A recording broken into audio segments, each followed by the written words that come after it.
All right, today we got the end of Raja Jackson. You guys don't know what this video is talking about. Raja Jackson, his son recently just crashed out in the most disgusting way possible. I mean, bro literally could not control his emotions to the point where he almost beat someone to death, bro, over the most petty, stupidest thing, bro. Mind you, this is the son of a very successful fighter. You're good, bro. Your life is panned out for you. You don't have to worry about nothing financially. And you know, I'm not a pocket watching jealous nigga, but sometimes I really gotta sit back and be like, God, I've seen what you've done for others, bro.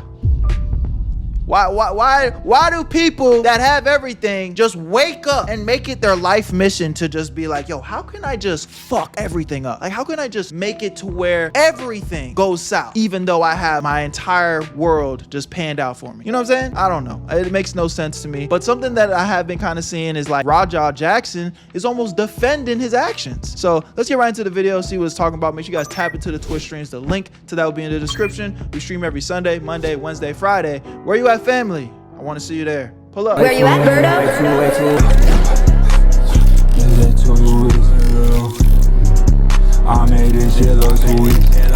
We already got in the fight once. Oh, really? A couple, 2 years ago? Yeah. He sucker punched me. Well, I saw the slap. How'd that go for Was you? that? And what'd you do? Did you slam him on his head? Oh, yeah. That motherfucker went to the hospital that day. Yeah. I don't play that shit.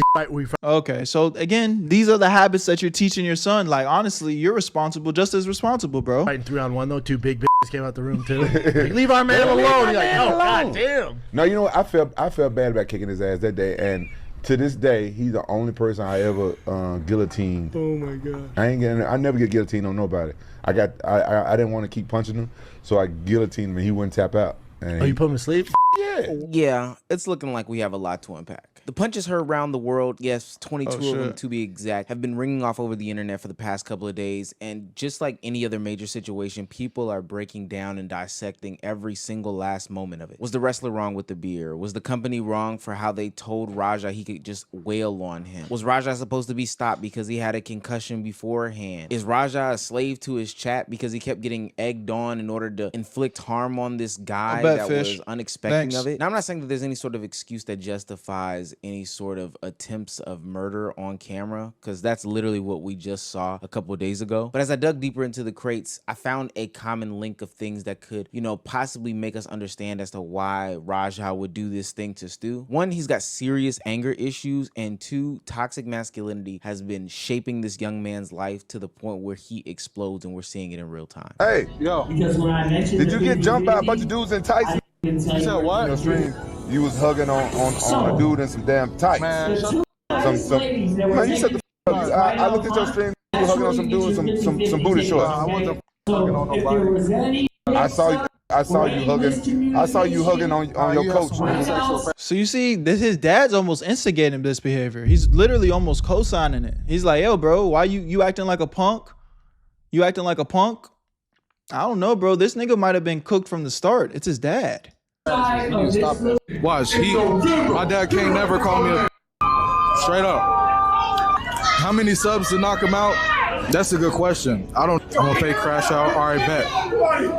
You about to see how fake of a crash out I am.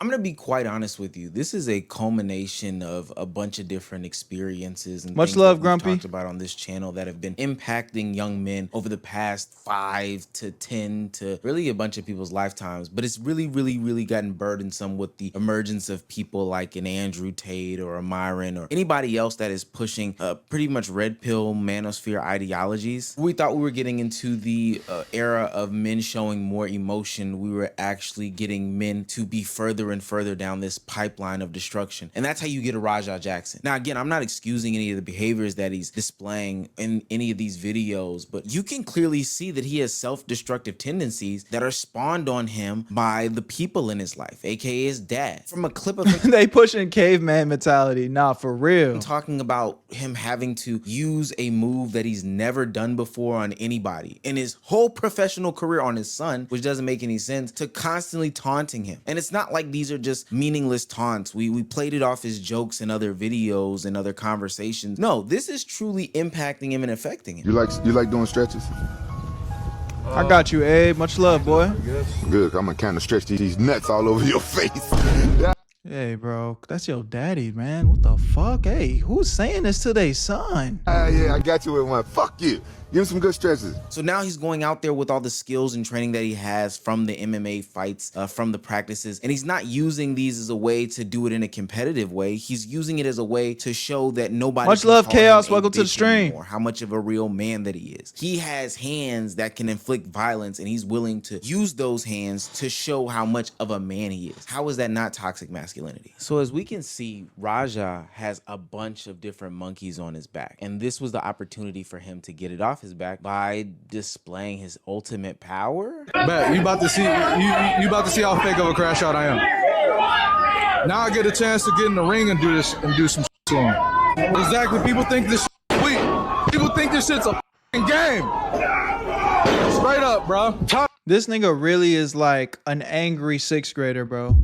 Literally, he has the mindset of an angry sixth grader. Everybody playing with me and shit. Think I'm always playing and shit. Call me and shit. None of bro. At the end of the day, I'ma stand up for myself because I'm tired of everybody playing with me, bro. Real shit. Instead of having a place and space to express those emotions, Raja took that opportunity to express his emotions with his hand. And I can see who is goading him or egging him on to do these things. It's the men in his life. For backs, bro, is not tough. And I already told y'all, nigga, boy, nigga coming at me like that, there ain't no talking. We not fighting. It's just straight.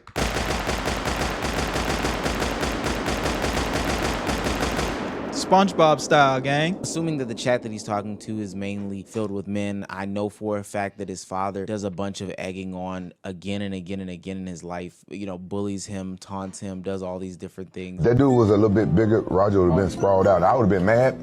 So I can joke about it now because, you know, he my son's part of fighting. But that nigga was on Queer Street. He was like...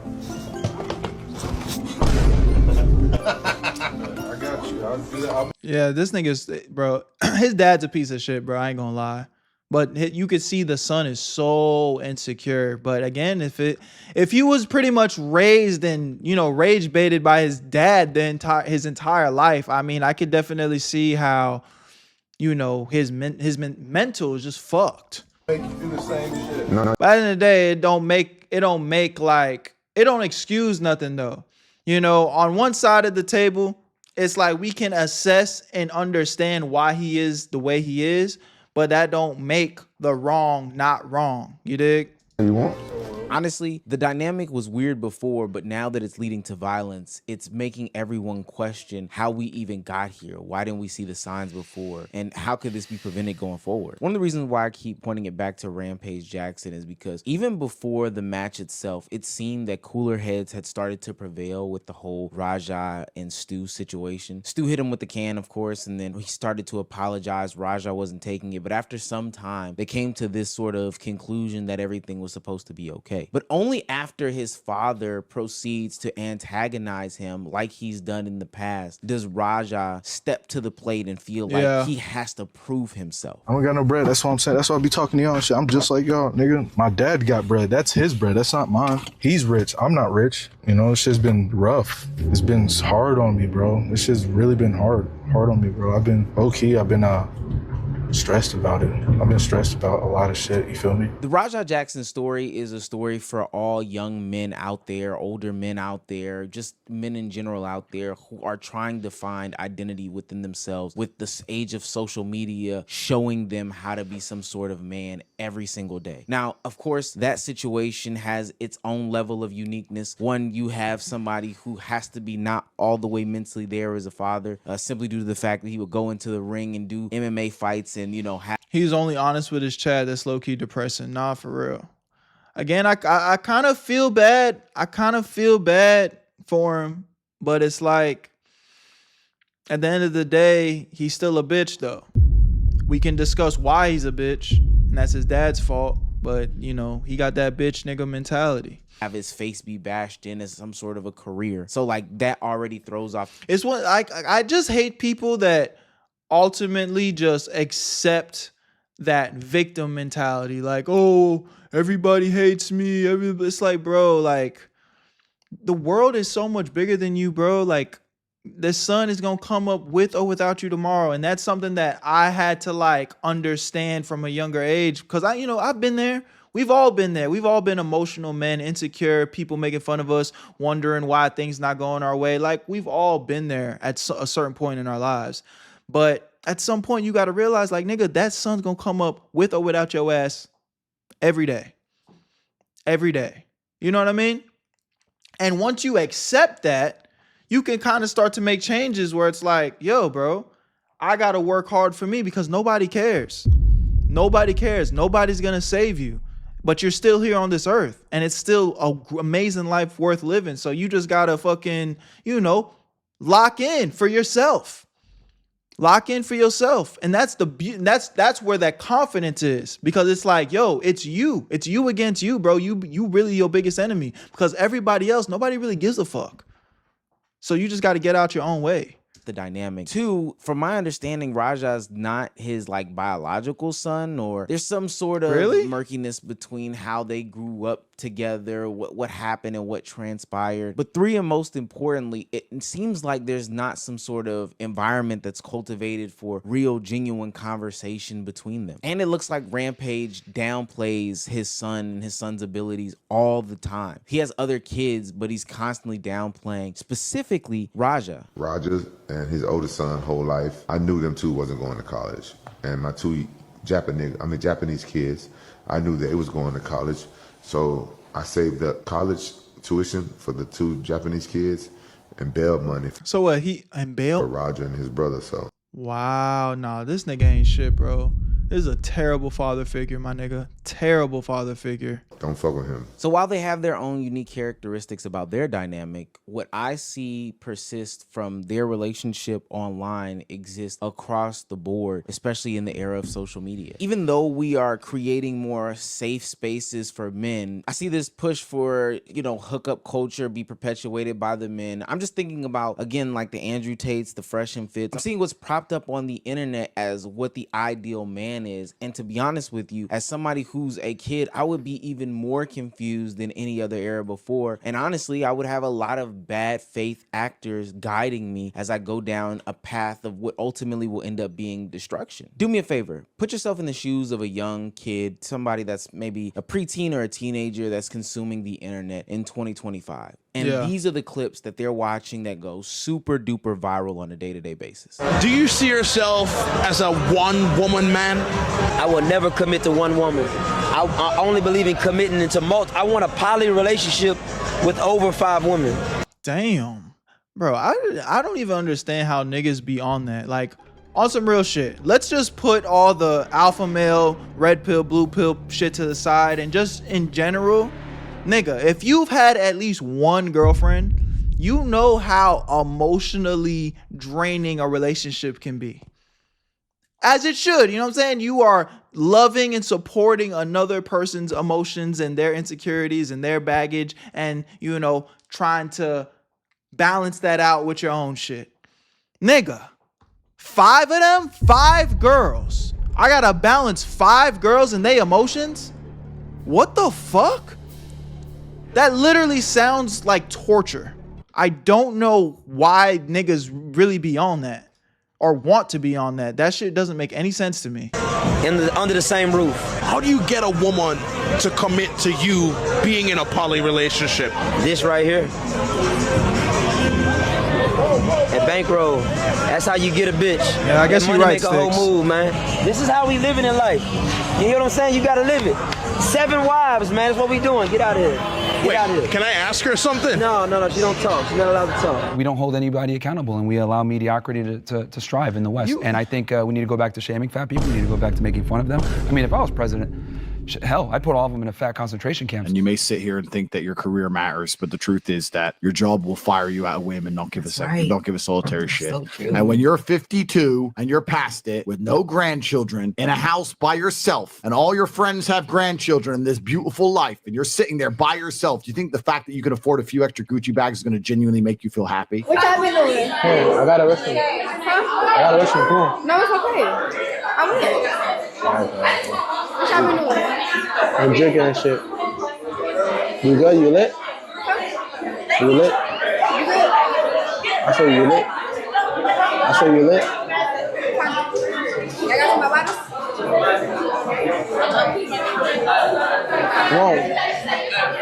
Young men are consuming this content where they're I didn't understand that last clip with Deshae. What story were they trying to tell with that? I know Deshae's a freaky frog ass nigga, but if somebody in the chat or the comments, let me know what that was about. talking down about black women, where they're talking down about women as a whole, talking about how they're a property, ultra aggressive towards all type of people, especially fat people. And then this overly sexualized movement that's going on in streaming where everything by some of these big content creators is nothing but sex first, sex second, sex third, and sex last. And to put the cherry on top, I guess that's what he's trying to say. Frost in that clip was asking her, "Are you lit? Are you lit?" As if that was supposed to make it easier for him to get, you know, involved with her. Then if she wasn't lit, he was gonna offer her some drinks and stuff like that. That's grape culture as well. Like, all of this is bad for men to consume. They don't have any positive outlets that are pushed towards the mainstream. And then in a case like Raja Jackson, you also at home are being invalidated by your father, who's putting it on stream to embarrass you by millions of people who are consuming this. Nigga, I don't want you no more. I don't want you no more. All you do is make fun of me. You embarrass the shit out of me. Now you fucking up my other shit. You ruined it. I don't want you no more. I want another son. It's so interesting because over the past couple years, nah, bro, this nigga is gotta be the worst father ever, bro. Again, I can't co-sign how that nigga acted, beating that nigga's ass, but bro, that's genuinely sad, bro. That's genuinely sad. Your father is not only like, one, saying this to your son, like, you can't even joke with that. Like, I'm all for dark humor. I'm all for a lot of shit, honestly, but I would never, not even for jokes, look my son in his face and say that, bro. That is just, wow. And then to top it off, he's recording it. It's going out on the internet for content. Like, bro, I ain't gonna lie. That he didn't. He's genuinely a product of his environment when it comes to that shit, bro. Years there's been this push against the fact that toxic masculinity exists. There's been names being thrown around like soy boy. There's been people saying that this generation is the softest generation than any generation prior. We need to get the testosterone back. And this has been something that has trickled into like politics and, you know, made voters make different voting decisions based off of who seemed more masculine because today's society seemed to be softer. It got so bad and people couldn't hide it anymore that cartoons like King of the Hill or South Park even made fun of it with their own renditions of Andrew Tate on their platforms. But it's funny because I look around and hear all this rhetoric about how soft society is, but I see a young kid like Raja Jackson every single day. See, a kid like Raja Jackson exists in my neighborhood. He exists in your neighborhood. He goes to the gym with you. He goes to the park with you. He works at your job. We all know a Raja Jackson. Maybe not a person who's like a trained MMA fighter who would punch somebody 22 times. Yeah, but hey, there might be that's what them backpack grabbers in the back of the class. If y'all know what I'm talking about, you know what I'm saying? You know them niggas back in the class that go and grab the backpacks?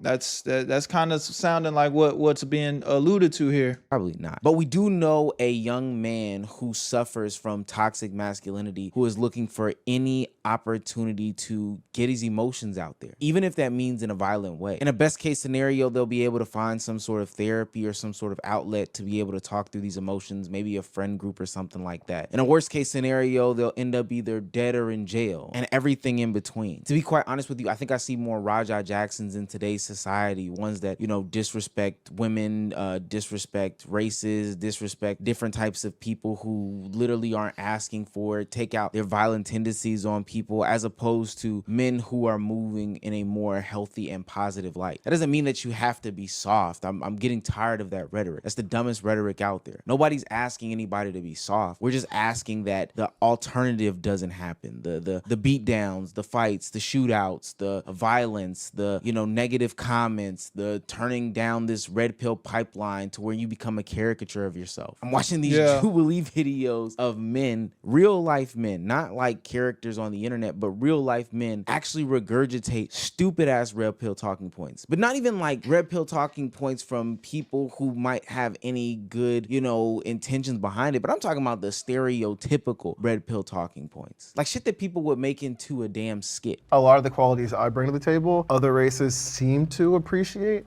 and value a little bit more. What qualities are they? Yeah, what qualities? Okay, so I've heard a bunch of times growing up, like, oh, like, I want, like, a thug, for instance. And I understand, like, that's stereotypical. That's major in It is major, even in California now. That's I mean, major, yeah, that full breakdown is nasty as hell. Ultimately, I think a lot of these problems would be solved if we moved out of the era of toxic masculinity into something that's definitely more positive for society. One that we can have open and honest conversation, identify bad behaviors and nip it in the bud, and especially not promote these people that promote these things as like the end all be all high power, right? They shouldn't be social media famous. They shouldn't be any type of famous. These people should be called out at any regard and nipped in the bud immediately. That way we can move to more healthy and W video, man, by that boy Omeezy. At the end of the day, bro, like I said, I genuinely feel for bro, because after getting more context of how his dad has been treating him, it is no wonder he's so insecure and fragile as a man and crashed out the way he did. So, you know, I feel for him. And at least with that context, I hope he gets the help he needs mentally. But at the end of the day, bro, like, you can't go and do what you did to somebody and think you're not going to suffer no consequences. So unfortunately, because of your dad, you did just ruin the rest of your life. But it is what it is. Like, but I still hope you get the help you need. And at the very least, whenever, you know, your redemption arc can start after you face the consequences of your actions, you know, you'll be in a much better place. Y'all let me know what y'all think about this in the comment section. I love y'all, appreciate y'all. Where you at, family? Tap into the Twitch streams, link to that will be in the description. Like, comment, subscribe on YouTube, and Where you at, Berto? I made this shit look too easy.